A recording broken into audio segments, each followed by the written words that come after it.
zone ini. Di zone, kejap saya tandakan ya.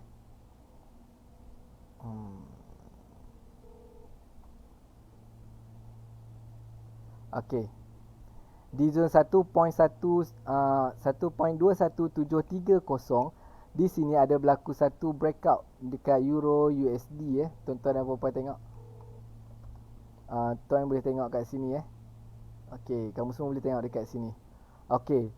Di antara zone resisten 1.21700 ataupun 750 telah berlakunya breakout dekat zone daily. Jadi tuan-tuan perlu fokus untuk buying. Untuk kalau kita nak buat short buying, siapa-siapa nak berani buat short buying, okey, kita akan tengok pada time frame yang lebih kecil lagi ya. Kalau tuan-tuan tengok pada time frame yang lebih kecil lagi,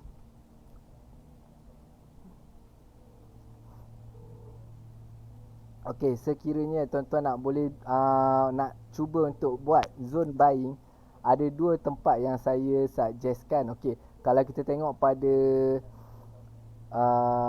time frame H4 pun dah berlaku breakout ya.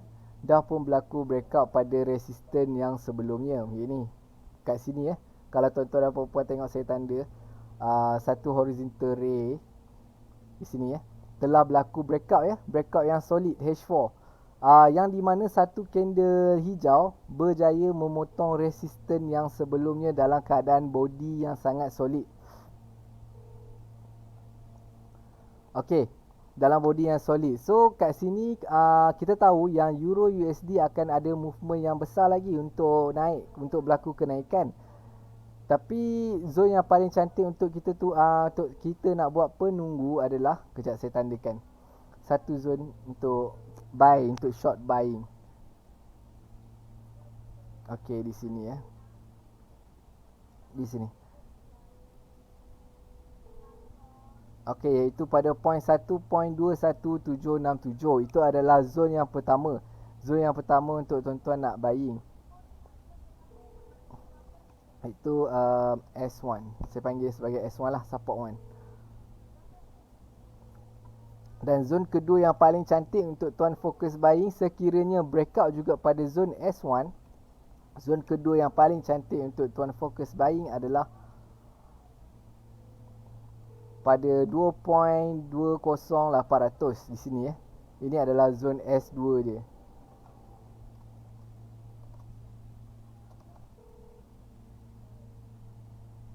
Zone S2. Okey, jadi anggaran saya movement market Euro USD ni akan berlaku seperti ini ya.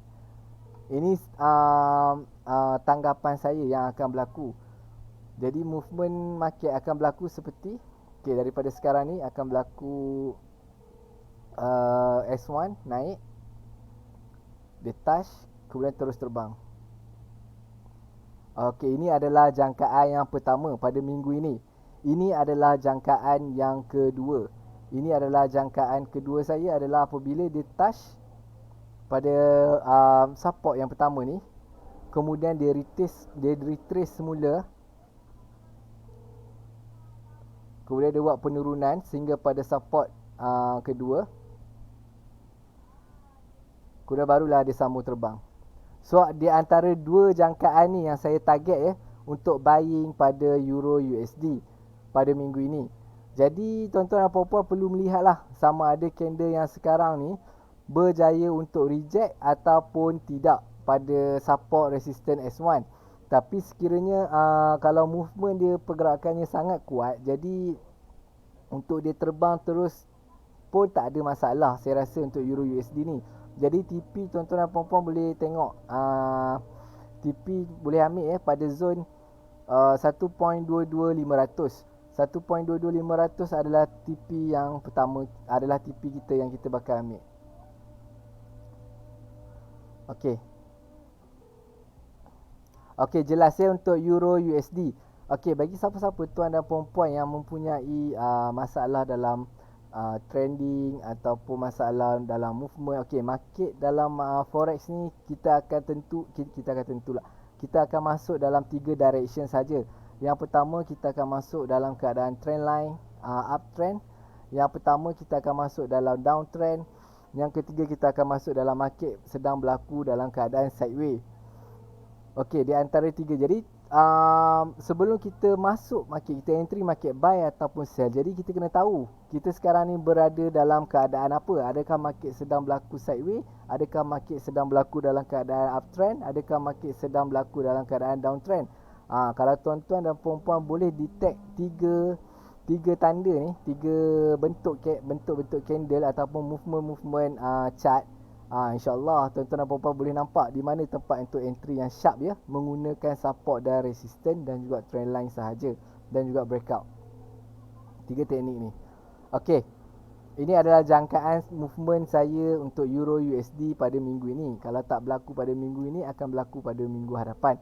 Tapi apa pun kita akan tengoklah. Saya akan tanda yang telah saya tanda ni saya dah save. Jadi kita akan tengok pada minggu hadapan lah. Sekiranya movement seperti yang saya jangkakan, kenapa movement dia berlaku seperti ini. Sekiranya movement dia tak seperti yang saya jangkakan, saya akan explain semula kenapa tak berlaku seperti yang saya jangkakan. Okey, itu adalah untuk Euro USD. Bagaimana pula dengan GBP USD?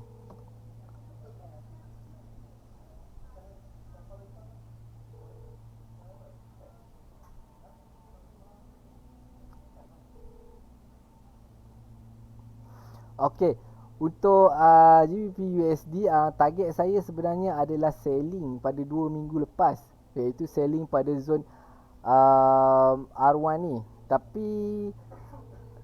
Tapi nampaknya dia telah berlaku selling pada zone R2 ni. Tapi sekarang ni masih lagi penentulah sama ada berjaya breakout ataupun tidak berjaya breakout. Okey, kalau kita tengok pada zone R1 yang telah saya tanda ni, kenapa berlakunya solid candle movement.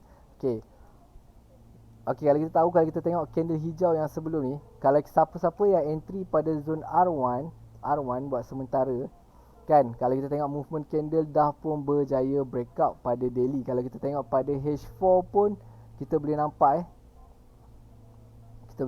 dekat sini. Ni satu candle solid ni, bila dia sedut balik ni, kita dah boleh mula cut loss. Itu contohnya sebagai tempat kita tanda kemudian tak terjadi. Sebab apa tak terjadi? Sebab candle resistance yang sebelum ni berjaya di breakout oleh candle yang sekarang ni. Kalau tuan-tuan dan puan-puan tengok pada tarikh 10 Mei pukul 5 server untuk Euro USD, kalau kita GMT plus 8 iaitu pada pukul 5 pagi lah, telah berlakunya breakout pada GBP USD. Tapi selalunya saya akan letak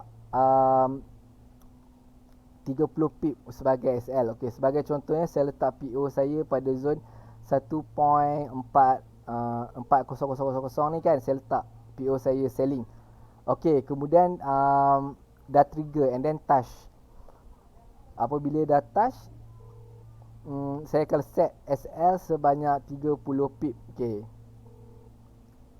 kalau kita tengok sini 30 pip.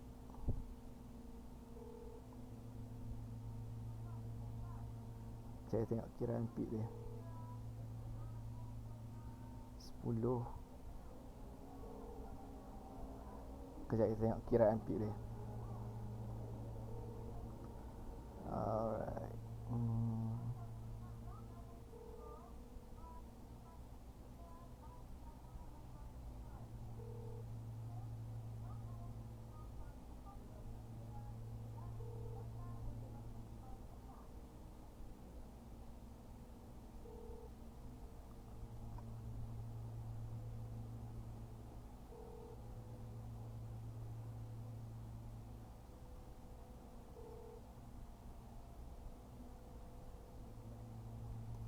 Okey, kiraan pip dia dalam 44 300.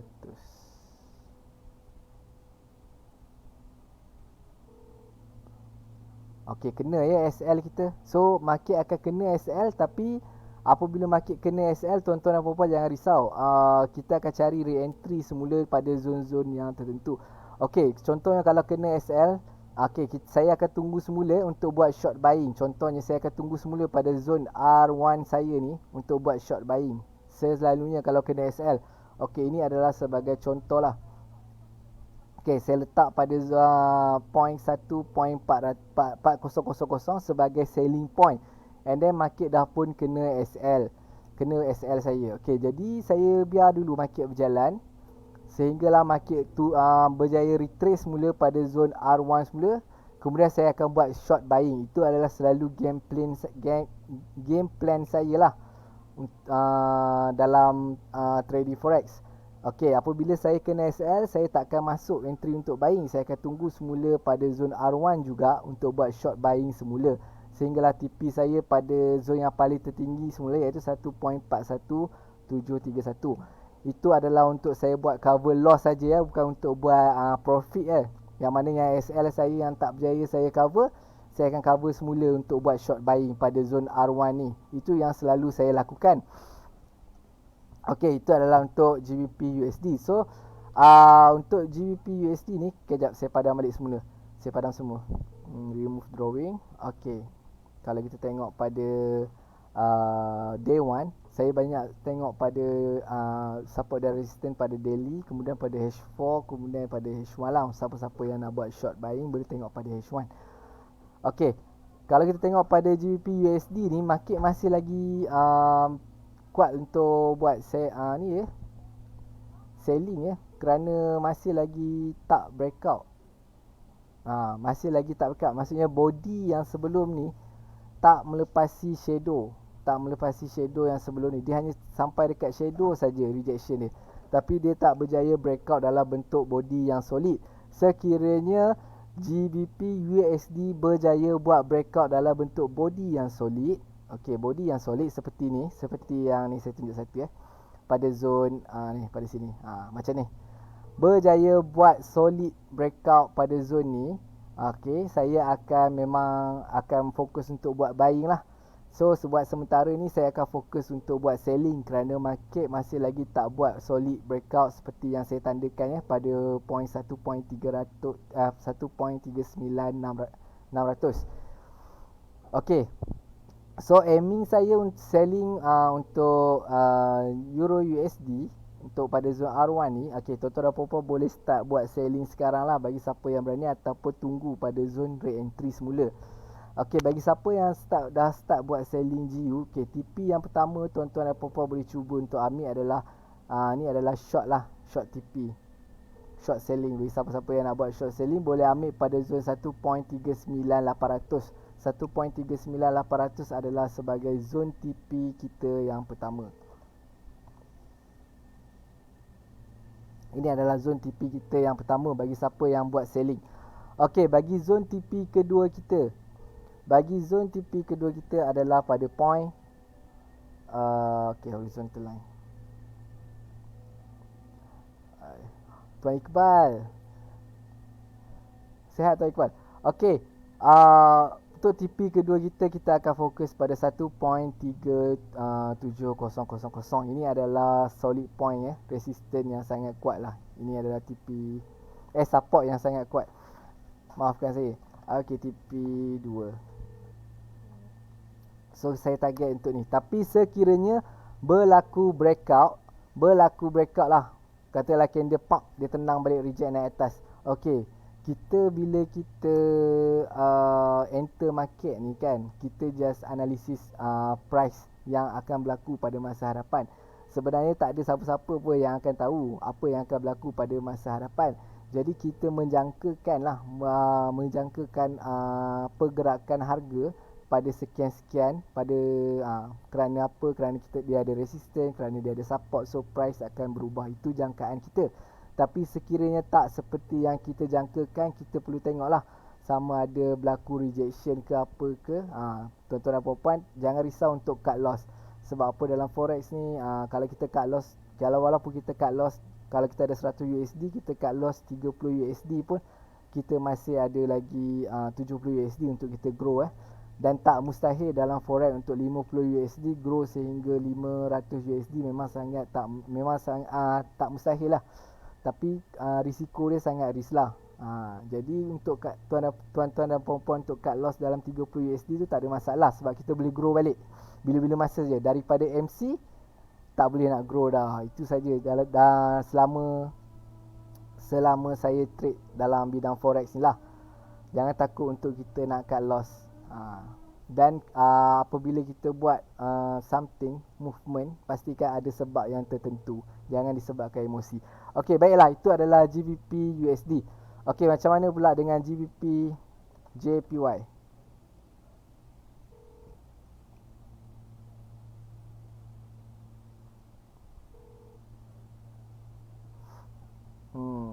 Okey, baiklah. Okey, ini adalah situasi yang berlaku pada GBP JPY. Kalau GBP USD kita target untuk selling kan. Okey, macam mana kalau berlakunya seperti ini? Okey, saya kata kita tengok candle yang sebelah, betul tak? Resistor yang sebelah. Okey. Kalau macam ni berlaku seperti ni, adakah valid untuk kita buat selling? Sedangkan kita nampak macam candle sebelah ni kuat kepada breakout. Kalau even kita tengok pun banyak candle yang telah pun melepasi resisten yang sebelumnya. Okey, kalau macam ni saya lebih showkan tuan-tuan ataupun puan-puan boleh cuba untuk tengok time frame yang lebih besar lagi. Kalau kita tengok pada time frame weekly, time frame yang lebih besar lagi.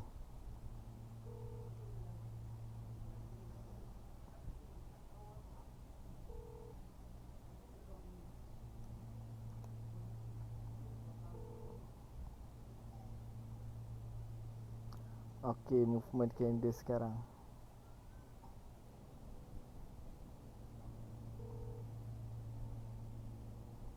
Okey, saya tanda satu garis lurus kat sini. This one.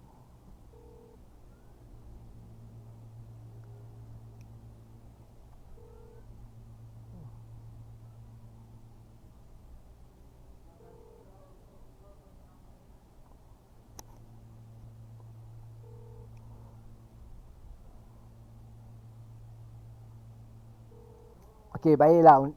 Untuk GBP JPY masih lagi tak ada petanda, tapi dari segi penilaian saya, kekuatan untuk GBP JPY ni masih lagi ada kekuatan momentum untuk buying lagi, untuk buat short buying sedikit lagi. Kerana apa? Yang pertama sekali, kita masih tak ada kita masih tak nampak poin-poin yang kuat untuk JBP JPY ni untuk buat selling. Jadi kalau kita tengok pada time frame daily, saya lagi nampak kekuatan untuk buying, untuk buat short buying sekali lagi untuk JBP JPY ni, sehinggalah point, kalau kita tengok pada weekly, sehinggalah pada zone ni 155,500. Masih lagi kuat short buying dia. Jadi apa pun saya akan menunggu untuk buat selling pada point 155.514 ni lah. Jadi movement untuk minggu ni kemungkinan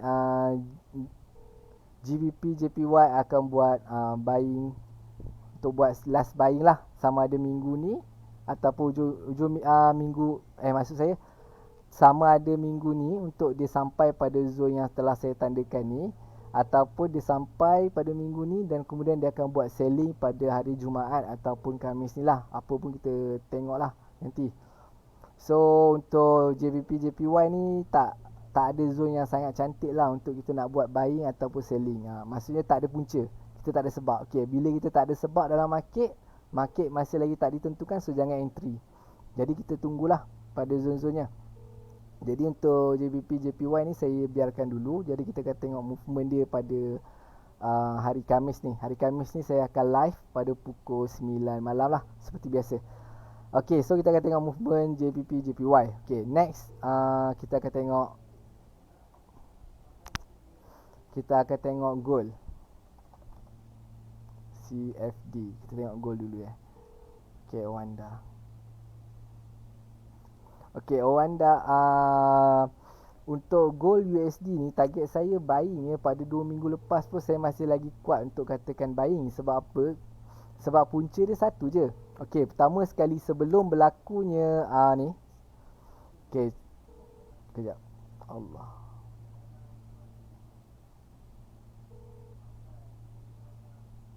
Okey. Macam mana Okey.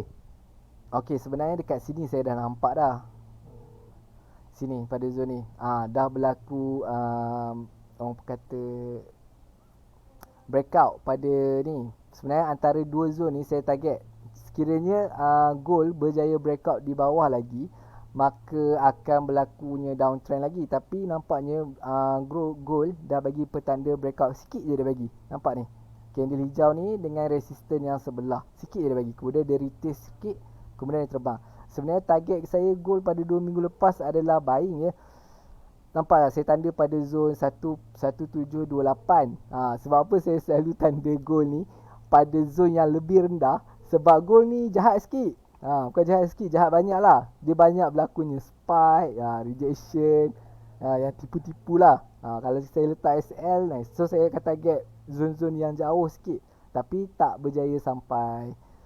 Maka masih lagi kuat untuk ni lah buying. Kalau kita tengok zone sekarang pun, sekarang gold yang berlaku sekarang pun masih lagi kuat untuk buying. Tuan-tuan dan puan-puan boleh cuba untuk cari zone re-entry untuk buying. Okey, saya akan tandakan dua tempat gold, yang mana tempat yang cantik untuk tuan-tuan dan puan-puan nak buat buying zone sekiranya tak berlaku rejection lah. Okey, kejap saya remove drawing.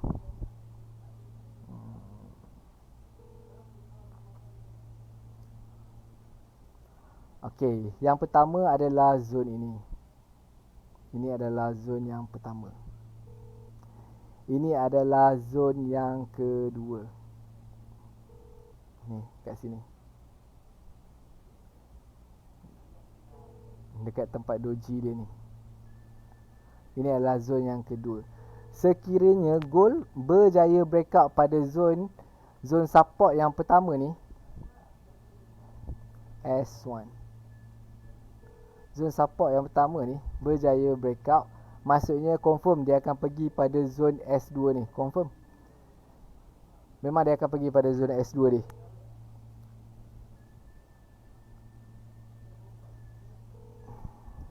S2.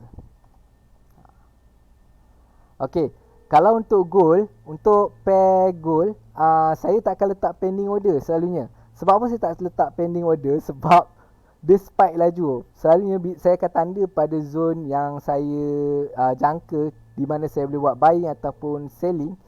Kemudian bila candle dah sampai pada zone yang saya tanda tu, saya akan tengok pada time frame M1 ataupun M5.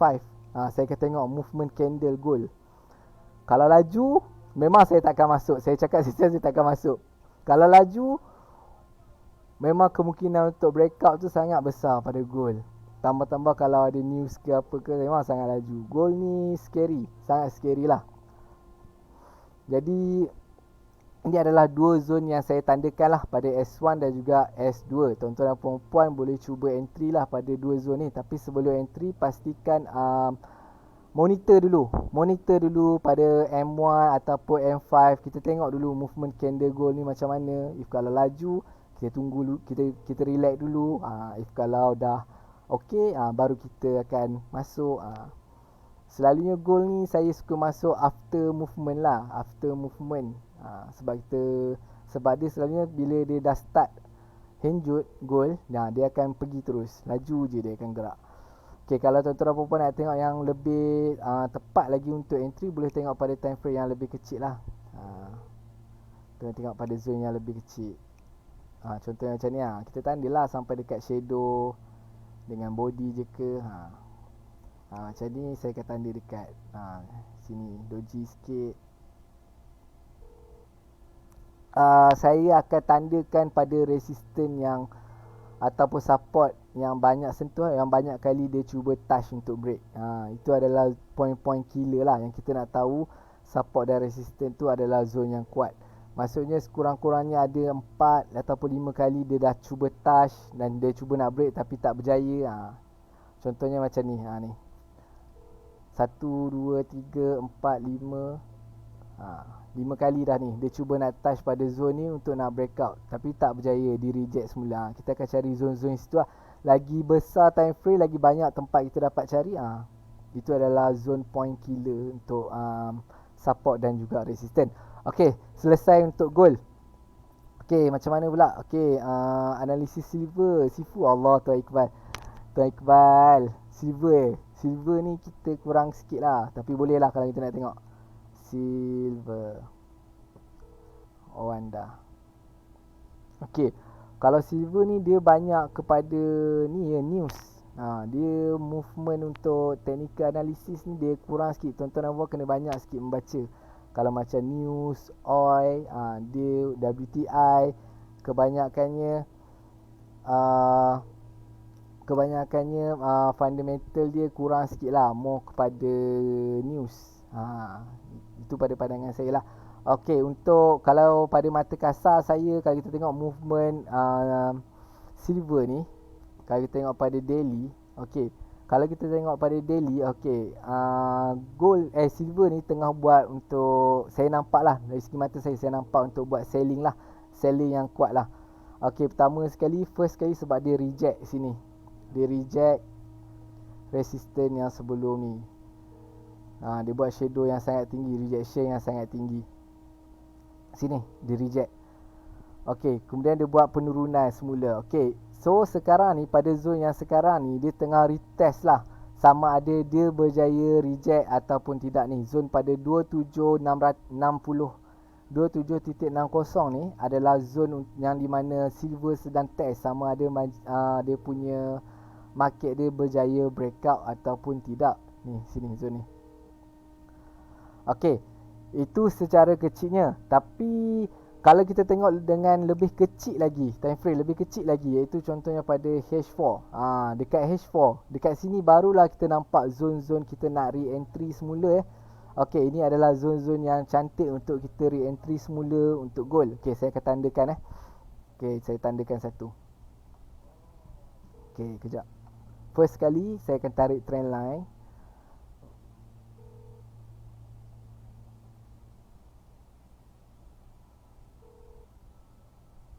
Okey. So berkemungkinan pada pendapat saya lah, silver akan buat satu lagi kenaikan untuk buat short buying. Siapa-siapa yang berani untuk buat short buying silver boleh saya showkan lah, selagi mana tak breakout pada line ni, line trend line yang saya tandakan sekarang ni.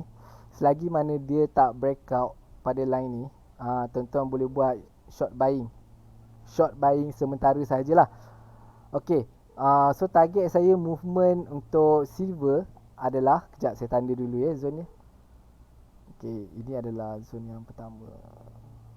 Ini adalah zone yang kedua. Di sini. Okey. So dua movement silver yang saya jangkakan. Yang pertama sekali sekarang ni dia akan buat kenaikan sehingga pada point 28.02. Kemudian barulah dia akan bertukar untuk buat penurunan terjun.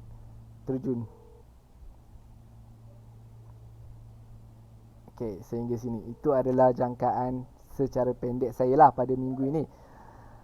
Tapi kita akan tengok, ini adalah jangkaan kedua saya. Jangkaan kedua saya adalah market terbang sehingga pada point 28.47. Kemudian barulah dia akan buat breakout sehingga ke bawah lah. Ini adalah dua jangkaan saya, dua jangkaan market saya. Okey. Settle Tuan Iqbal tentang silver. Okey, settle. So pada sekarang ni siapa yang nak buat short buying untuk silver dipersilakanlah, tapi letak pada SL lah, dan tengok pada trend line yang saya tanda ni, takut breakout. Sekiranya breakout, siapa yang buat short buying boleh cut loss lah. Boleh cut loss dulu, kemudian fokus untuk cari entry untuk siap buat selling lah. Itu adalah untuk ZAW. Okey, untuk ZAW, untuk silver.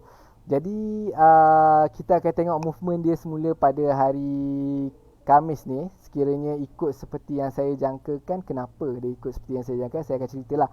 Dan sekiranya dia tak ikut seperti yang saya jangkakan, kenapa pula dia tak ikut seperti yang saya jangkakan. Okey, settle untuk silver. Okey, gold. Okey, gold tadi saya dah bincang lah sebelum silver. Okey, jelas Okey, bagi tuan-tuan dan perempuan yang mana yang ni, boleh macam tengok semula live kami lah. Gold saya dah bincangkan semula. Saya dah bincangkan. Okey, untuk USD Chef, untuk USD CHF Forex Awanda. Okay.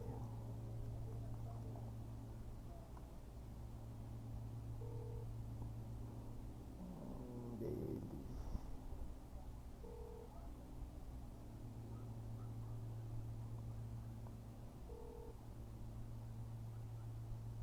Okay. Okey, ini yang saya tandakan ni adalah pergerakan market pada 2 minggu lepas ya. 2 minggu lepas. Kerana saya tak live dekat lebih kurang dekat 2 minggu lah. Ini yang saya tanda untuk USD Chef ni berlaku pada kejap 6 Mei, 6 Mei sebelum raya. Hari Khamis. Ya, hari Khamis saya live. Saya ada cerita sikit tentang USD Chef. Yang mana ini adalah yang saya tandakan lah. Masih lagi kuat untuk selling ya. Kalau kita tengok pada USD Chef ni masih lagi kuat untuk selling sehingga pada TP kedua lah. Kerana TP pertama saya dia dah touch. Dia dah touch semula. Kemudian sekarang menuju pada TP yang kedua. Sekiranya kalau tak sampai, tuan-tuan boleh tengok lah rejection candle apa semua. Tapi masih lagi kuat. Okey, bagi siapa-siapa yang dah terlepas, cuba untuk nak re-entry semula. Okay, saya akan bagi zone re-entry semula selling untuk USD CHF. Okay, ini adalah zone. Siapa-siapa yang nak cuba re-entry semula USD CHF, boleh cuba re-entry semula pada TP yang pertama. Okay, TP yang pertama yang saya tanda ni sangat cantik lah. Okay, boleh cuba untuk re-entry semula pada TP yang pertama ni, selling. Tapi sekiranya breakout dalam keadaan body yang solid, tuan-tuan dan puan-puan, tak apa, kita cut loss dulu dan kita akan cuba masuk untuk next yang seterusnya. Tapi Alhamdulillah untuk USD Chef ni memang ikut cakap lah, Alhamdulillah. Okey, jelas ya. Tuan Amin, Tuan Amin jelas ya. Assalamualaikum. Untuk pair apa ni ya? Okay, kita akan bincangkan untuk semua pair. Tuan Otai Azam, mana-mana pair currency yang tuan-tuan dan perempuan tak jelas, kita boleh bincangkan. Gold sell USD Kanada. Okay, USD Kanada.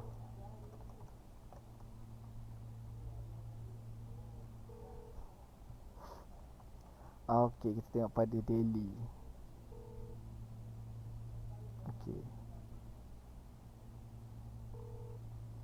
Okay, USD Kanada ni saya target selling ya, tapi tak berjaya, market tak berjaya sampai seperti pada zone R1 yang telah saya jangkakan. Dia dah reject dulu, kemudian dia buat penurunan.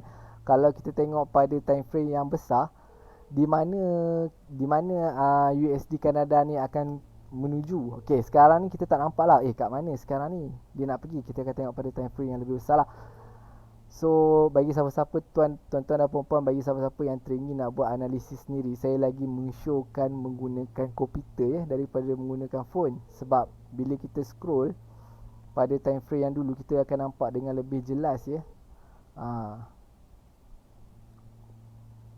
Nampak tak? Okey, sekarang ni Kanada dah pun berada pada support 1.2000 ini. Support ni support weekly ni. Ini pada tahun 18 Mei 2015. Okey, ini adalah supportnya. Okey. So sekarang ni USD Kanada masih lagi kuat selling. Tapi saya target saya masih lagi kuat untuk selling. Tapi kita tak tahulah sejauh mana. Tapi sekiranya market USD Kanada berjaya breakout pada time frame weekly ni, kalau tuan-tuan dan puan-puan tengok contohlah candle merah weekly pada minggu ni close dalam keadaan body yang solid body yang solid pada support pada ni bila ni 18 Mei 2015 ni, di resisten ni berjaya close dalam keadaan badan yang solid lah. Itu petandanya USD Kanada akan buat penerjunan yang lagi kuat lah. Maksudnya akan buat turun lagi. USD Kanada akan kuat lagi. Maksudnya mata wang Canadian akan bertambah strong lagi daripada USD.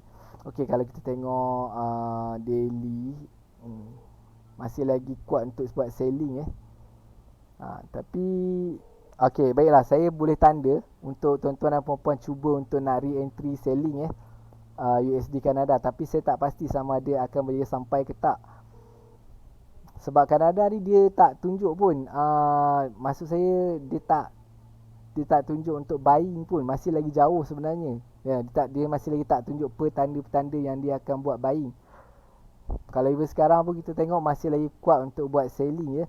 Okey, ini adalah zone yang saya akan tandakan, tempat yang cantik lah untuk tuan-tuan dan puan-puan nak buat selling semula, nak buat selling point pada USD Kanada. Kita market ni kita masuk, kita akan follow trend je, kita takkan lawan. Okey. Okey, baiklah. Okey, ini adalah zone yang paling tinggi lah yang saya tandakan. Sekiranya market berjaya sampai lah. Ni zone dia. So tuan-tuan dan puan-puan boleh cuba untuk re-entry pada zone yang telah saya tandakan ya. Tapi sekiranya berlaku rejection, iaitu body close dalam keadaan solid, pada point 1.2169 ni, so berjaga-jagalah. Kemungkinan Kanada akan buat a big retracement lah. Sebab Kanada ni saya nampak masih lagi kuat selling lah. Tapi untuk dia nak buat movement untuk big correction tu, kemungkinan besar dia boleh buat big correction movement. Sebab dia dah dropping dia terlalu banyak dah, dan retrace dia sangat sikit. Okey, Tuan Amin, Euro USD ni lah saya dah mula daripada awal tadi Tuan Amin, tapi boleh je saya nak repeat balik. Okey. Untuk Euro USD. Okey, untuk Euro USD ni saya explain secara ringkas lah pada Tuan Amin. Target saya adalah masih lagi kuat untuk buying pada Euro USD kerana dia berlaku breakout ya. Kalau kita tengok pada time frame daily. Candle yang sekarang ni yang sedang berlaku ni, dia kalau dia close dalam keadaan body yang solid melebihi shadow sekarang ni, shadow 1.22 ni, hari ni punya candle berjaya close pada pukul 5 pagi lagi, berjaya close dalam keadaan solid, maka tuan-tuan dan puan-puan dipersilakanlah untuk buying untuk Euro USD. Okey, itu adalah jangkaan saya lah untuk Euro USD. Tapi apa pun kita akan tengok movement candle lah. Ni adalah dua movement yang saya jangkakan lah pada Euro USD. Sama ada dia akan berjaya touch pada S1 kemudian terus terbang, ataupun dia touch pada S1 kemudian dia retrace sikit, dia turun pada S2 kemudian barulah dia sambung terbang. Di antara dua jangkaan tu. Okey, jelas ya? Okey, ada apa-apa soalan ataupun pertanyaan sebelum saya ending saya punya live pada malam ni? Okey Okey, kita akan guna teknik yang sama, support resistance dan juga breakout. Dua teknik ni sangat simple dan orang ada mengajar charge berjuta-juta pun dengan menggunakan dua teknik ni saja. Tapi kat sini di Zero Market sangatlah special, kita sediakan ilmu secara percuma ya. Kalau tuan-tuan dan puan-puan rajin buka di website Zero Market, kami sediakan kelas-kelas secara percuma untuk tuan-tuan dan puan-puan belajar. Okey, kelas-kelas ni bukan saja tuan-tuan boleh applykan charting ataupun teknik yang tuan-tuan ada dalam forex saja, tapi tuan-tuan boleh applykan di dalam mana-mana market yang tuan-tuan teringin lah, dalam stock market, dalam cryptocurrency, anything yang ada charting, tuan-tuan boleh applykan menggunakan technical yang kita adakan ni lah. Sebab apa? Sebab kita detect supply and demand. Kat mana ada supply, di situ ada demand. Itu adalah market lah, strong market. Bila ada pergerakan kenaikan, mesti ada pergerakan penurunan. Itu menunjukkan normal market yang stable lah. Okey, jelas ya tuan-tuan dan puan-puan? Okey, terima kasih untuk malam ni. Terima kasih bersama saya, menemani saya untuk sedikit analisis dan juga seberapa ilmu yang saya ada ni, yang saya kongsikan ni. Taklah seberapa, tapi bolehlah kita sama-sama berkongsi lah. Okey, kalau ada kekurangan, ini daripada saya. Kalau ada kelebihan, semuanya daripada Allah. Okey, Assalamualaikum warahmatullahi wabarakatuh. Terima kasih.